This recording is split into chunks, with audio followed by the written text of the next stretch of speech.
Thank you so much for tuning in, folks. This is Tony Diaz, a Librotraficante, author of The Tip of the Pyramid, Cultivating Community Cultural Capital. And we are here for another edition of the multi-platform broadcast of Nuestra Palabra, Latino writers having their say. And for folks that can see us on screen, some folks can only hear us depending on the platform. I do want to say hi to our dear friend who's on screen right now, and I don't want to ignore her. I want to say hi and give her a big hug to Viktoria Valenzuela. Great to see you. Thank you for Nice joining to us. see you. Thank you so much for having me. I'm excited. No, I'm gonna. likewise. Can't wait to hear some of your poetry. We have an exclusive, which I'm going to mention in a bit. So thank you for that. But we really want to talk about all the other ways that you're helping writers spread their work, our community get its voice empowered. And I do want to say this: I appreciate it because that you are a writer, and Mhm. that takes time from your writing, takes time from your family, but you are giving it with all your love and doing a great job to spread our literature. So thank you for doing all that. I'm so glad we can celebrate that today. Thank you. Thank you for seeing me. It's a Love lot it. of work. It is a labor of love to promote gente of all kinds from all over the world, and to do my own writing while mothering and being a wife. Mhm, And being disabled. I have one of those invisible disabilities. mhm. I have fibromyalgia, so I'm chronic pain. Um, Mm. chronic, and when the pain is increased, I have also foggy brain. I just tell people I'm scatterbrained, but Thank you to for be. sharing that with us Yeah. because I was not aware of that. And Oh, and of course, as you say, people may not. It's invisible as you're saying, so people may not know that or appreciate that. But that means that there's something else claiming your time and energy as well. word. Yeah. So, well, thank you for all of that. So, for folks tuning in, you're here because you expect a multi platform broadcast. So, some of you are tuning in on the first version, which is the video portion that we record live on Facebook. And it starts with the Nuestra Palabra Facebook page. Or some folks might be watching the video portion that may appear on fox26houston.com. Of course, other folks are experiencing the audio version, and we want to give a shout out to one of our first platforms, which is 90.1 FM, KPFT Houston's community station, where we first started broadcasting. And I do want to pause and ask folks to pitch in. It is a listener sponsored radio station, but that's where we learned how to put together a show, how to build a team. So, always grateful for that. And if folks can make a donation, we ask that you go to kpft.org, or you can call 713-526-5738 and make a donation in the name of Nuestra Palabra, Latino writers having their say. That money goes right to the station, but then Nuestra Palabra has a chance to pitch in to make sure that this great experiment on freedom of speech continues. And only because of those parameters can we do lo que nos da gana week in and week out. And lo que nos da gana es cultura. Of course, another version will wind up as a podcast. So we hope that you will find it on any of your favorite podcast platforms and then text it, tweet it, post it, share it with your friends, community centers, educators, so that they can also have access to this knowledge. As I mentioned, we're talking to our dear friend Viktoria Valenzuela, and she's a Chicana writer, editor, educator, and organizer. Since her diagnosis of fibromyalgia, help me pronounce that correctly, Fibromyalgia. fibromyalgia and Mhm. PTSD, she's earned a Master of Arts degree in English Literature, Creative Writing, and Social Justice, served as the San Antonio chapter lead for Women Who Submit, which is a great way to help others get published, as the organizer for 100,000 Poets for Change, San Antonio. Of course, thank you so much for also being a Librotraficante and always teaming up with us. Word, I see. What? Yeah. She's the executive director of Voices de la Luna, a quarterly literary and arts magazine, which I've been proud to be published in. I know Lupe's been in there as well. Other NP or Librotraficantes off the top of your head that we should shout Oh, out? uh, I Sochi was in our last issue. Love Sochi, it. Julissa Bermejo from California. Awesome. Hmm. Awesome. And then additionally, she's the associate editor at Conocimientos Press in San Antonio, Texas. Your recent work is published on the Poetry Foundation and in Contra, Texas Poets Speak Out, Chicanx Writers of the 21st Century, Wordgathering, and We Are Not Your Metaphor, Raising Mothers, Valenzuela and her husband, the poet Vincent Cooper, who's a dear friend we've had on the show, uh, share 6 children and a dog named Charles Bukowski. Too cool, too fun. And you were kind enough to offer to begin with your own poetry, and we are going to talk about uh Voices de la Luna. We are going to talk about Conocimientos and some of the recent awards that you've gotten. Of course, we were happy to feature one of your books recently, and of course that will form part of the 2024 Texas Author Series at the Latino Bookstore. But I did want to focus on your work as a writer because, as I said earlier, you're giving a lot of time and energy to others, to us, to promote our cultura, our writing. But people need to know that that means that time that you could spend with your family, resting or writing, you are giving to us. Yeah. Also, you've offered us an exclusive. So I do want people to know a little bit more about the publishing side if they don't. So please tell us where these poems are forthcoming. The poems that are forthcoming are actually come from an anthology. The working title is Everywhere on the Map is Disabled. Um, and that was a project that began um, as Zoeglossia Fellow. I was an inaugural Zoeglossia Fellow, and Zoeglossia is a group of poets that met from 2019 and then every summer, just like Macondo meets every summer. But they all are poets with disabilities from around the entire world. So we have poets from San Antonio, poets from California, everywhere. Even England and India are part of Zoeglossia. And they're all poets of all different disabilities, whether invisible, neurodivergence, cerebral palsy, blind, deaf, everything. Um, and we came together as poets and wrote some really great things. And some of those fellows had read Beauty is a Verb, which was co-edited by Michael Northern and Sheila Black, and they wanted to create a part two.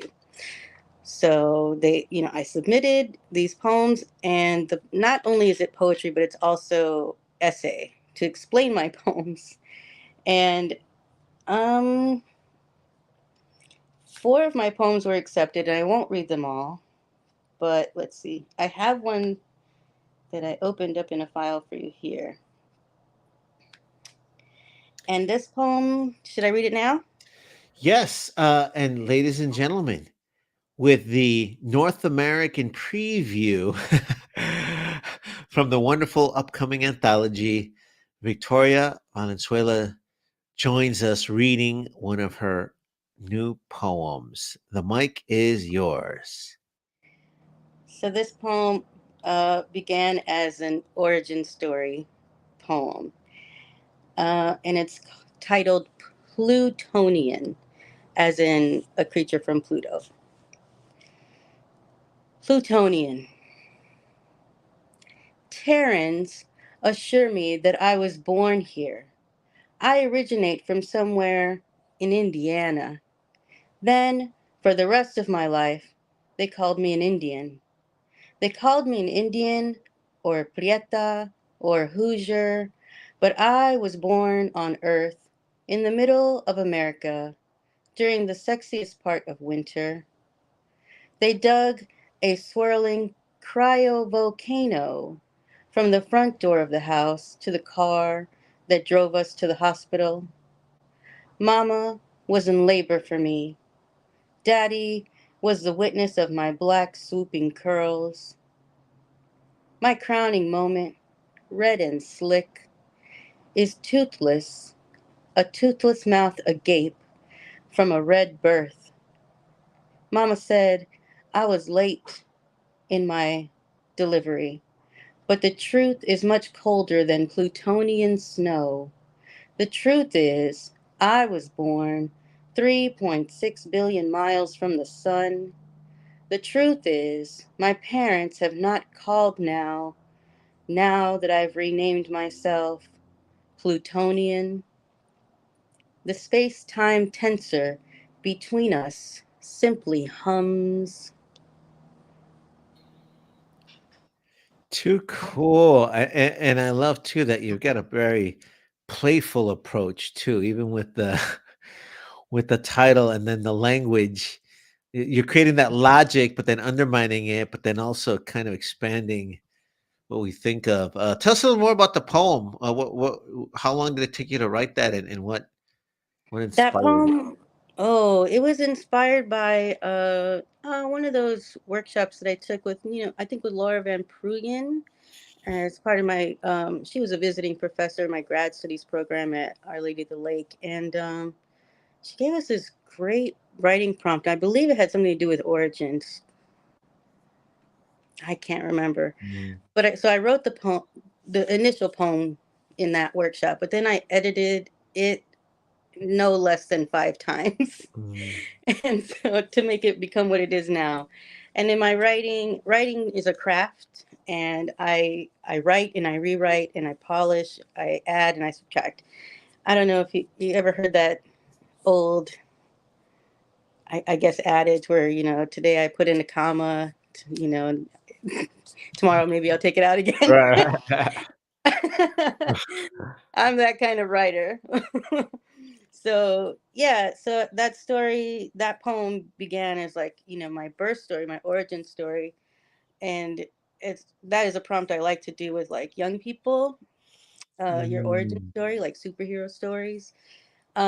But because I've been really focused on space and time, and like I've been reading a lot about like string theory. I'm like I get very into these nerdy happenings and science and things. So I had been reading about Pluto and thinking about Pluto a lot, and it felt like a really great metaphor for the relationship I have with my parents. mm. I've been writing a book. The working title is Space Pants, and I it's like I think it's funny and fun to be funny in poetry, and so the working title is Space Pants, and all the poems have to do with space, celestial bodies, but as relationships to different family members. I have grown children and I have young children. I have parents that I'm estranged from, basically.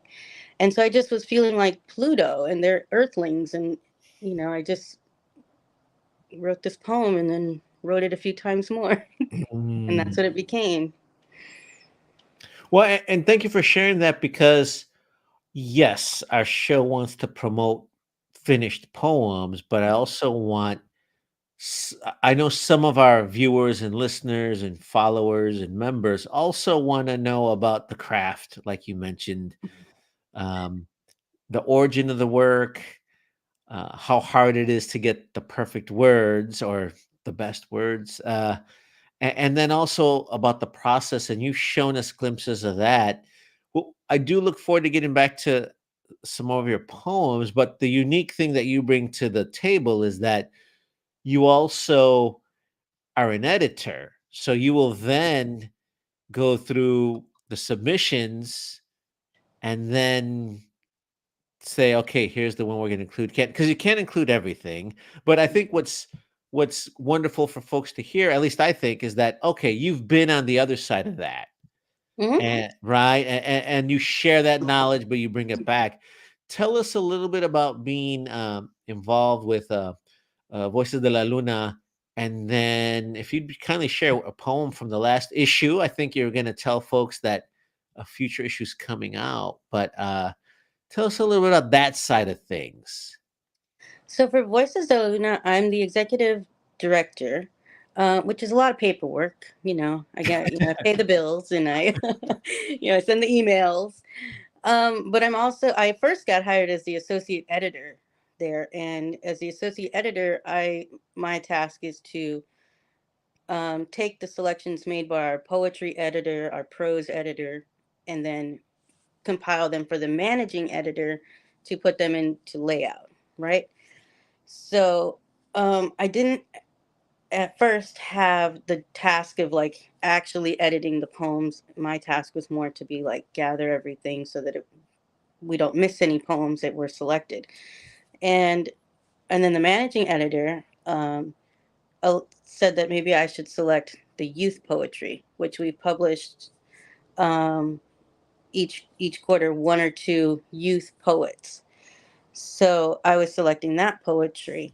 But I also have been an editor for other magazines where I selected poetry and prose.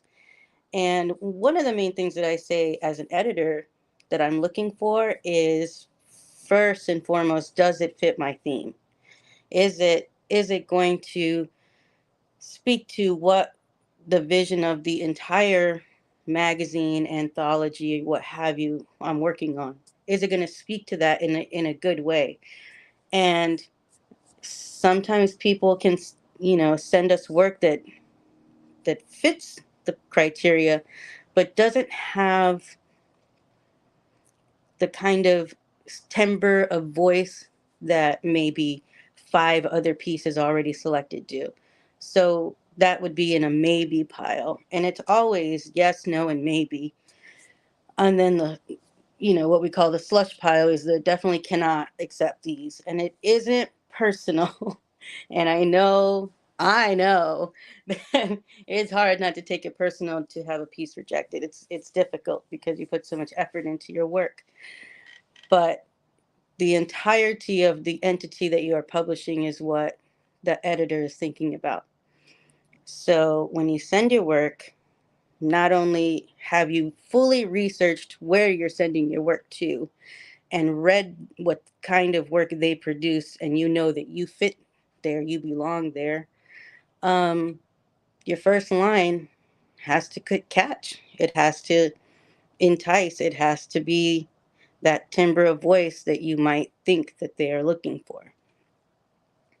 But the first line is only half of the battle because for me, the last line counts just as much as the first line. Mm. A lot of people, they send stories and they don't finish their work. They don't finish the story.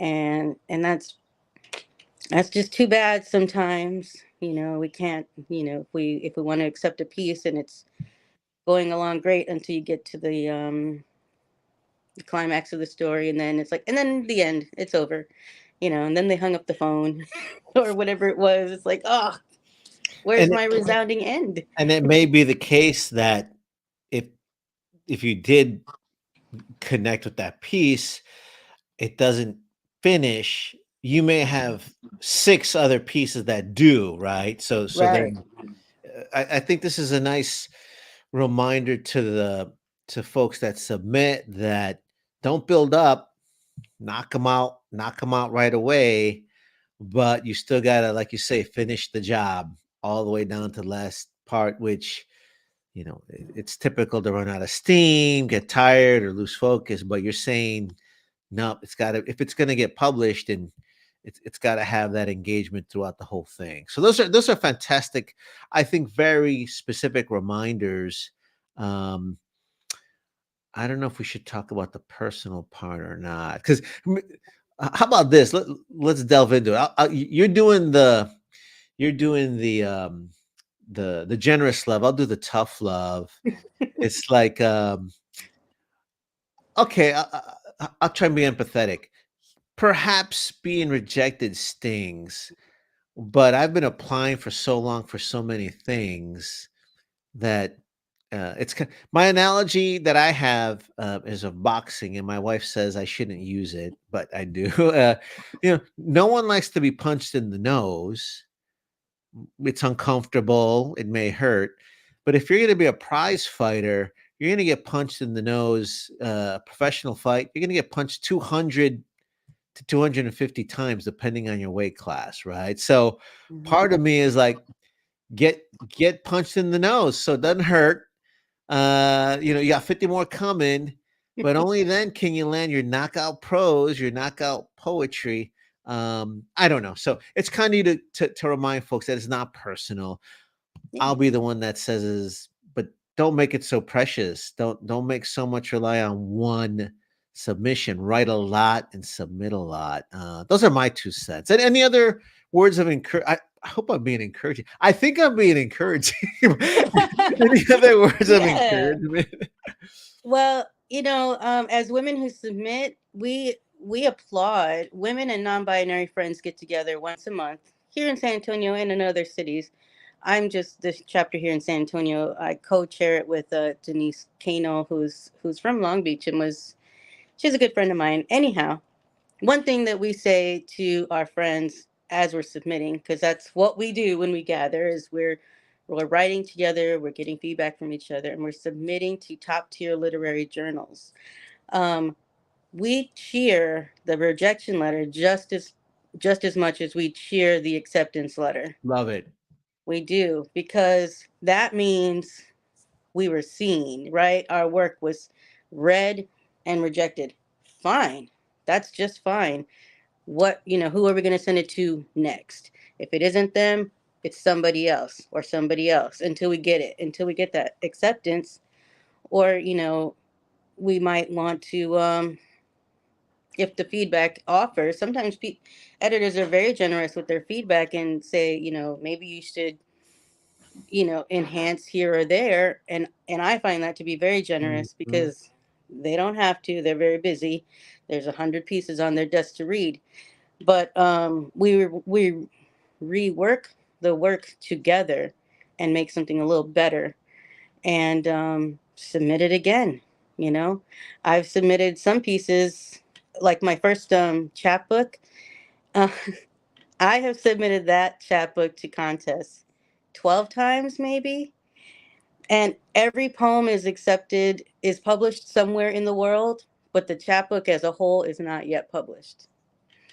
And I'm like, that's fine. It lives in the world in a different way. And I went on to write 3 more chapbooks, and now I'm working on a creative nonfiction book. Mhm. So we grow, we evolve. Well, and also, I think you're also telling folks that even you mentioned craft, but even the act or art of submission is its own process. That I have an MFA, it's not taught there or talked about. Oh, Uh, isn't that a shame? that's a whole other topic for another show, but it is. But women who submit and what you're doing teaches people, even, hey, here are different, you mentioned the tiers. That means different types of journals. Well, where are they? What do they want? And then also, like you said, you got the rejection. If an editor sends some notes, that's a great sign. And then where do you send it next? So all that's fantastic info. How about sharing a poem from the last version of Voices de la Luna? So our last issue, um, let me see. My files are being funny here.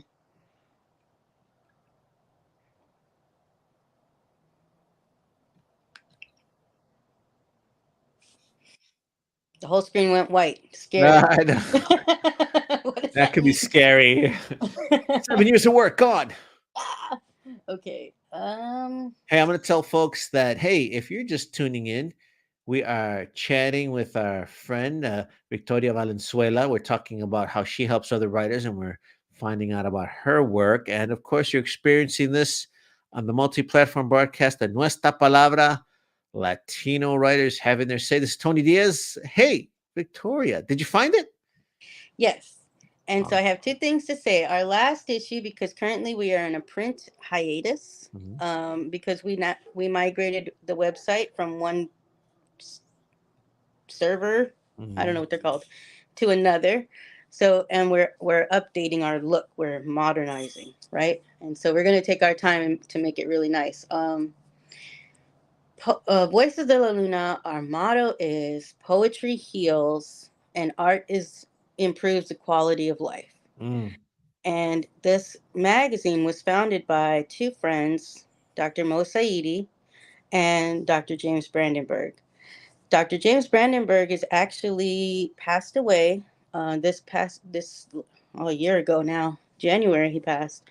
Um, and he specifically wanted the magazine to be poetry that heals. Mm. And there's a lot of poetry medicine um, in every issue, and he would lead a workshop and publish those poems as a column, right? And so the Mm. person who took over his place was his mentee, Leisha Garcia, who is a very well known San Antonio poet.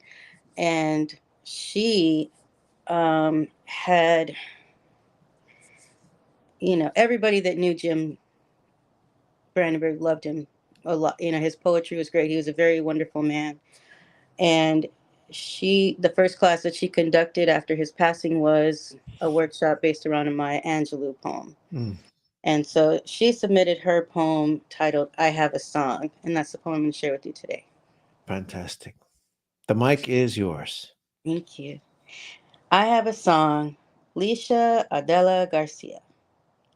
Face in the dirt, shoe on my back, clutching my small child helps you to step higher. Shouting doesn't make you right, but my flesh on the floor is my queendom, where you matter little. There, you are just a blade of grass, frail limp, who will remind God not to let you into heaven. I learned resilience from bamboo that flattens in a hurricane, then rises with the sun. Ancestors shun you in shame. No song will hold you up.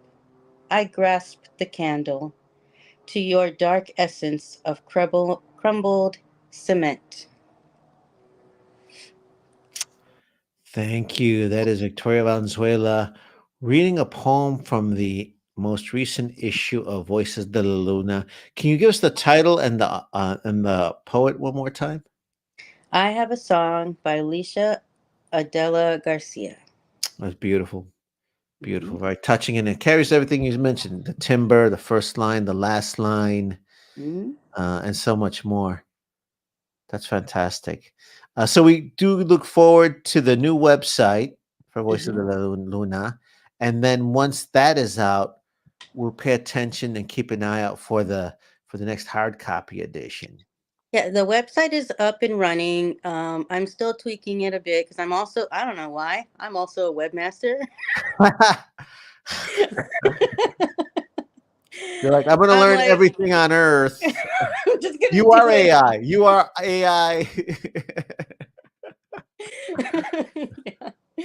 So I did piece that website together, and I just like doing these things. I don't know. Like I've always been a person that I'm a Gen Xer. It's like everything's DIY. I'll just do it. I just do it. Why not?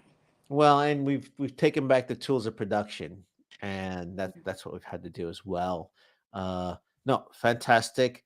I also, in closing, I do want to talk about Conocimientos Press.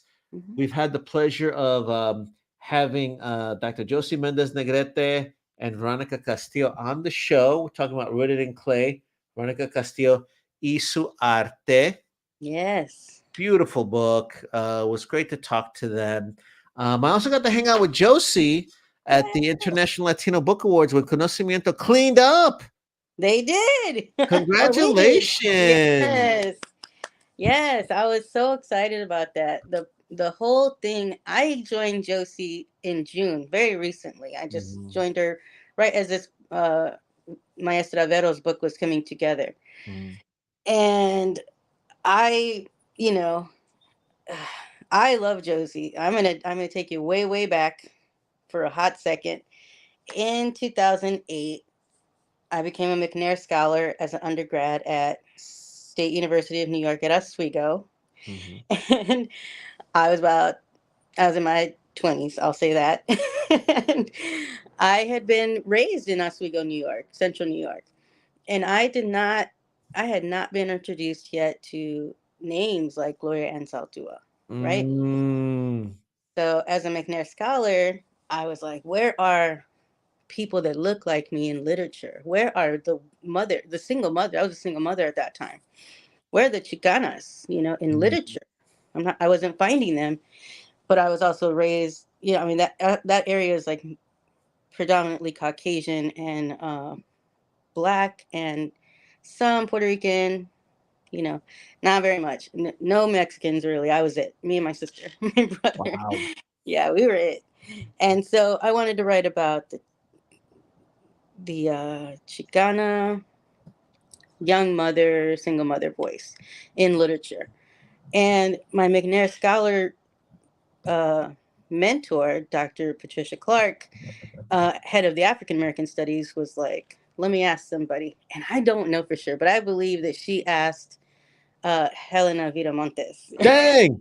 I know, Dang. because she's at Cornell, right? Yeah, let me go ask a goddess over here. I saw you glowing from 1,000 miles away. By the way, shout out to the most recent issue of Wisache magazine, where Yeah. when you open it up, it's a poster of her. Yes, Wow. yes. And she told Patricia Clark, have her read Gloria Anzaldúa, have her read Lorna D. And so I did, and I was like, oh, explosions, beautiful scholarship, all these Chicanas. And the Mhm, main scholar that I was like, oh, I love this lady was Dr. Josie Mendez Negrete. mhm. And I had her work all up in Wow. my work, and everybody else, all the other Chicanas too.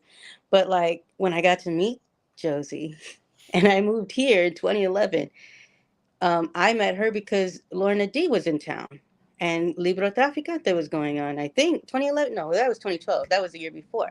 Mhm. So 2011, I met Lorna D because she came to visit. So, quick question. So, Yeah, did you know Josie lived in San Antonio, or this is all yeah, wow? yeah. I had no idea. Wow.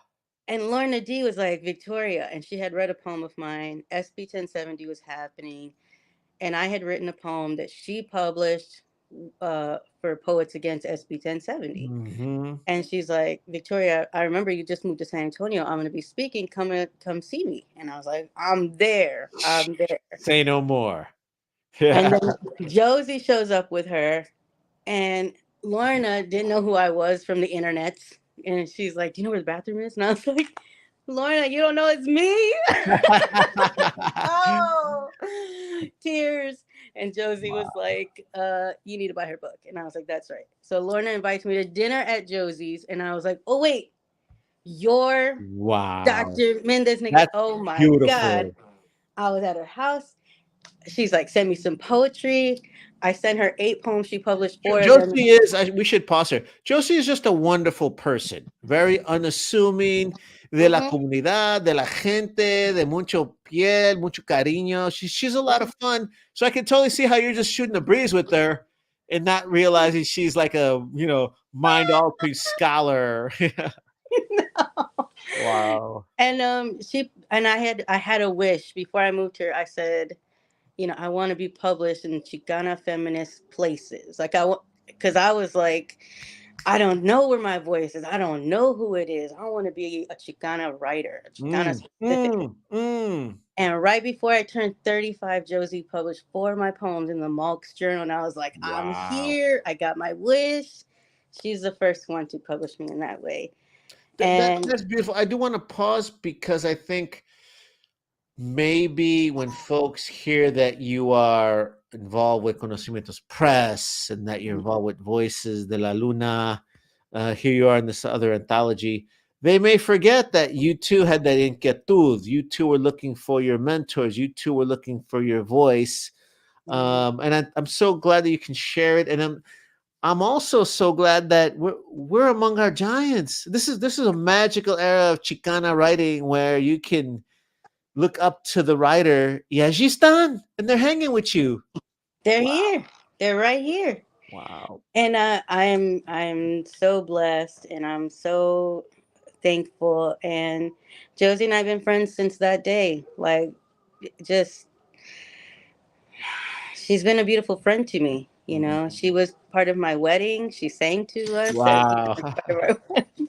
Like she's been, I don't know, she's just always been around, and she's so, I don't know, everything, and Mhm. all the other gente here. Dr. Norma Cantu is a good friend of mine, and Mhm. all of these ladies, these wonderful ladies that I got to read, and friends. And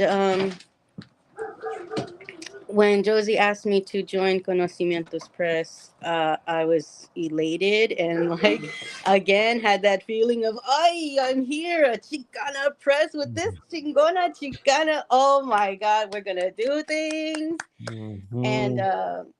yes, I'm just, and we are doing some really great things. The next books coming are, I Wow. want to tell you, but I don't know if I'm allowed to. So but I'm going to tell you when the time comes. But Perfect. We'll have to have you back to share that. And you've been very generous with your brilliance today. So, but what you know what I also love. Obviously, you're not doing this for the awards, etc. But I do no, like that there then is public acknowledgement from this institution based in California, but national and international, recognizing the work of Conocimiento because it's such important work, and it spreads the word and spreads information for others. So yes, um, that's fantastic. Can you give out the website? conocimientospressllc.com. Mm-hmm. Fantastic. Well, I tell you what, before we go, I do want to get at least one more of your poems in because, again, here we are talking about conocimiento. People are going to forget that you're a writer. Yeah. I want them to know that deep in their blood to support you as well, the way you're supporting all of us. Anything else about conocimiento? I didn't want to cut you short. Anything else? Uh, well, we're publishing specifically Chicano testimonial memoirs. So yeah, so I'm like, you're looking for gente, where that's who we're looking for too. And we're doing some fantastic work. Our latest book published is after Maestra Vero's book, Rooted in Clay. Our next book that just came out on November 20th is Antonio, a Mexican boy and his stories, Mhm. which is a fictionalized memoir testimonial written by Jesse Natal Sanchez, who tells the story of being integrated in an all-white rural Texas school in the San Marcos area. And it takes place in the late 1940s, early 50s. And it's Mm. a very moving story of Jesse Natal Sanchez passed away in 2021, but his wife brought the manuscript to Dr. Mendez Negrete, and she loved it and published it. I came on right when she was already doing that work, and I helped proofread, but that book moved me to tears a few times. Wow. It's a great read, and it's an important book in Chicano Wow. fiction, memoir. I don't know. It does both. And that's It's a great. forthcoming. That book is forthcoming. It's available now. You can buy it There we today. go. hmm Are you looking for submissions? Josie she has submissions. I think they just email her directly, but Okay, right now we are working on about three different books. So, you got I your mean, hand. you can always send it over. You can always email us. It's just, we've got some projects we're working on till the end of the year. Mhm. Yeah. Fantastic. Well, that's really thrilling. Congratulations. Can't wait to chat with you about the new titles coming out, Yeah. and looking forward to hosting you at the Latino Bookstore in 2024. Um, on that note, how about another one of your poems, por favorcito? Oh. This poem can be found on Poetry Foundation, and this poem was written in response to, I call them the turd years, because I don't say his name, the unpresident. And I live in a part of San Antonio where um, the supporters of that unpresident came by the back of a truck shooting guns into the air. And I happened to have a Black Lives Matter poster in my window. And they definitely shot outside of my home. They definitely were screaming at my house, when I was home alone. So it spawned this poem. It's very political, and it's titled, "Oh, Say, Can You See?" The microphone is yours. Thank you. Oh, say, can you see? By the dawn's early light, I think of skin. I think of how light can shine through my eyelids no matter how hard I close them. I question, do they see a lampshade at a neo Nazi party? When I think of eyelids, I pet mine with flower petals soaking. We soak up the sun's rays to make chlorophyll. Am I a daisy pushed up after someone has died? When I think of flower petals, I think of honeybees hovering over the sex organs of flowers and tongues of black bears. Am I a black bear starving in the forest for lack of bees? When I think of black bears, I think of polar bears who have white fur but black skin. Am I a polar bear starving in the Arctic for lack of ice and seal prey? When I think of ICE, I think of brown skin that looks just like mine, trying to make it in America. Am I American if neo Nazis are running America? When I think of America, my body aches for something more protective than skin. Skin is only skin deep. Skin is only skin deep. Black, red, yellow, brown, as brown can be. Thank you very much. That is Victoria Valenzuela reading a forthcoming poem. And what I really admire is that you take a traumatic situation and write about it. And I think that is a powerful way. Everyone keeps talking about the divisiveness of our political landscape. I think you do a very profound job of breaking down how you felt, but also giving folks um, that may do things like that a chance to understand what it's like to be what you're going through. Was that part of your intent? And because it sounds like you were very upset, obviously. You know, having been raised in an all white community, I literally had to learn how how to live as a brown Mhm. person in an all white community. And it was difficult. I am a I lived through people screaming, "Go back to where you came from." My teachers didn't know if I spoke English because of how dark my skin is. I'm a prieta, you know. People threw trash at me and my sister. They tripped us, you know. Anything you can think of, any horrible thing you can think of, it has happened to me. But because I believe in, love for all humans, um, I was able to overcome in a way that was, I don't know, loving, I guess. Mm. Um, at in high school, this is when I moved there in high school, and by the time I left that high school, I had all white friends who loved me for who I am, and I know that they love me because they love me today. Mm. It's been 30 years. I still speak to them. I still call them. We know we are in each other's lives.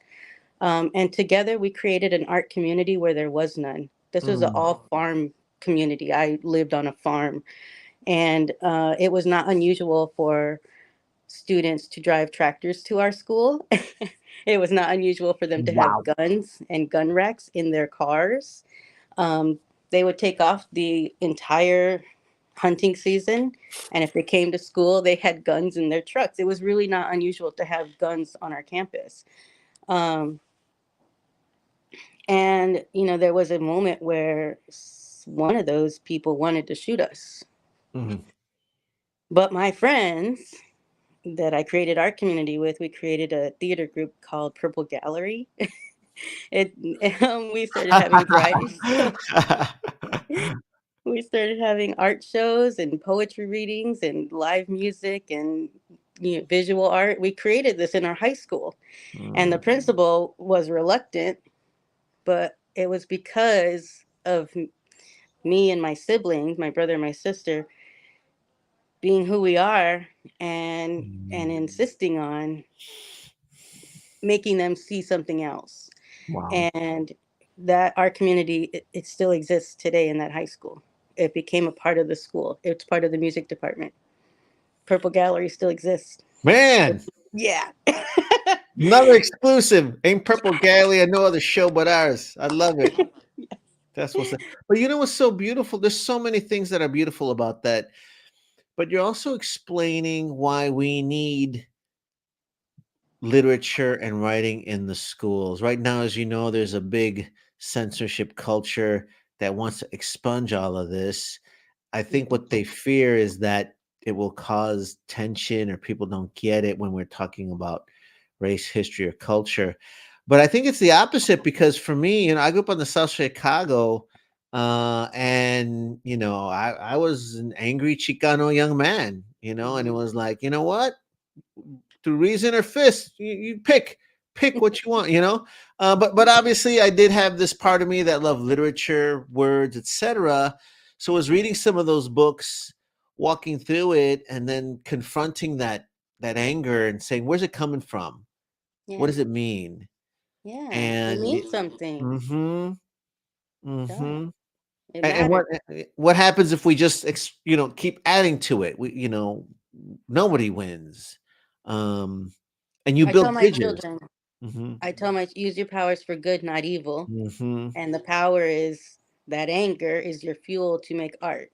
Exactly. Poetry heals, right? Exactly. That because that energy is gonna go somewhere. Yeah. Isn't it better if we get these books to instruct us on how to, aspire and dream? And so I'm glad those books, helped me channel that energy, and let's call it power. And likewise for you, built bridges and made you the wonderful person you are today, and got you here. And I'm only lamenting that there are probably, and I'll try and be nice. You're making me be nice. I want to stay mad, Victoria. Make tacos, not war. Right. But it's like, you know what? If I'm going to have empathy for folks that fear us or fear these books, they probably think the opposite's going to happen of what's really going to happen is that we wind up opening our minds to each other and other ways. So thank you for sharing that and making me feel better and whole. And I'm sure you're touching other lives as well all the time with your writing. So thank you for all that you do. You're changing the world. Thank you for being so Thank generous with your brilliance. Thank you so much for this talk. And I'm so happy that, we're able to connect in this digital world for the Exactly. world. And I can't wait to see you soon in person. Yeah. Hey, folks, we've been having a wonderful chat with Victoria Valenzuela, talking about her own poetry, her work with Voices de la Luna, also her work with Conocimientos Press, and Women Who Submit. So thank you so much for that. Mhm. And I want to thank our crew, Roxana Guzman, who is our multi-platform producer, Rodrigo Bravo, who's our audio producer, it makes us sound great. The whole Nuestra Palabra team. I should mention that Nuestra Palabra has been recognized as a Houston Cultural Treasure by the BIPOC Arts Network and Fund on the auspices of the Ford Foundation. So, ladies and gentlemen, come January, it's on. It's on. So I want to thank all of you for your support now. It's going to get bigger and better, and we're going to bring Victoria to Houston, and we're going to be throwing down in San Antonio. So, ahí está. Hey, this is Tony Diaz, Librotraficante. Thank you for tuning in, and we look forward to seeing you behind the book. Adios. Thank you.